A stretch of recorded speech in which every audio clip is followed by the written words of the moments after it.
మనం మంచి చేసినా సరే చెడు ఎదురవుతుందని అప్పుడప్పుడు పెద్దవాళ్ళు అంటూ ఉంటారు. ఈ విషయం మీకు ఎందుకు చెప్పానంటే బిగ్ బాస్ ముందుకు వెళ్తున్న కొద్దీ మీకే అర్థమవుతుంది. ఇక బేబక్క ఈ వారం దుకాణం సర్దైపోతుంది. ఈ సీజన్ లో బేబక్క ఎవరు ఎంత యాంగ్రీ అయినా కూడా చాలా పేషెన్స్ గా కూల్ గా హ్యాండిల్ చేస్తూ ఉన్నారు. బేబక్క మంచితనమే ఇప్పుడు బేబక్కకు శాపంగా మారింది. నామినేషన్ లో బేబక్క చాలా తక్కువ ఓటింగ్ తో ముందుకు కొనసాగుతూ ఉన్నారు. వంట మనిషిలా ప్రతి ఒక్కరికి కూడా ఫుడ్ దగ్గర నుంచి కాఫీలు టీలు వరకు ఎవరికి ఏం కావాలంటే అది ఇచ్చేస్తూ ఉన్నారు. కానీ హౌస్ లో ఉన్న మిగిలిన కంటెస్టెంట్స్ మాత్రం బేబక్కని తప్పుపట్టి బేబక్క కావాలనే మంచిగా నటిస్తూ మార్కులు కొట్టేద్దామని చూస్తున్నారు అన్నట్లుగా అందరూ బేబక్కను టార్గెట్ చేస్తూ ఉన్నారు. ఇక ఈ వారం జైల్లోకి వెళ్లేది మణికంఠ. ఈ వారం మణికంఠ జైల్లోకి వెళ్తే ఇంకెంత ఎమోషనల్ అవుతాడో బిగ్ బాస్ కూడా అదే కావాలి కదా.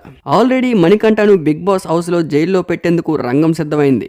ఓట్స్ కూడా ఎక్కువ మణికంఠకే పడుతూ ఉన్నాయి. ఇక ఈ వారం బయటికి వెళ్లేందుకు రెడీ అవుతున్న బేబక్క నామినేషన్స్ లో కంటెస్టెంట్ చెప్పిన రీజన్ ఏంటంటే సోనియా ఆకుల వెర్షన్ తీసుకుంటే బేబక్క పప్పు వండుతున్నప్పుడు మాడిపోయిందని, అందుకే బేబక్కను నామినేట్ చేస్తున్నట్టు సోనియా ఆకులు చాలా సిల్లీ రీజన్ చెప్పారు. పప్పు మాడిపోతే పాపం బేబక్క ఏం చేస్తుంది? పాలు మరగబెడుతున్నప్పుడు చాలా సార్లు పాలు పొంగిపోతూ ఉంటాయి. అలా అని నామినేషన్ చేస్తారా? కూరలో ఉప్పు వేయలేదని, చారులో కరేపాకు వేయలేదని, అన్నం కొంచెం మెత్తగా ఉందని, పిలిస్తే పలకలేదని, నడుస్తుంటే ముందుకు వెళ్ళిపోతున్నారంటూ బిగ్ బాస్ హౌస్ లో సిల్లీ రీజన్ చెప్పి నామినేట్ చేయడం, తరువాత బయటికి వెళ్లే ముందు నా వల్లే ఈ వారం బయటికి వెళ్ళిపోతున్నావు అంటూ బాధపడడం, ఇలాంటివన్నీ కూడా బిగ్ బాస్ చూసే ఆడియన్స్ కు మంచి అనుభవం.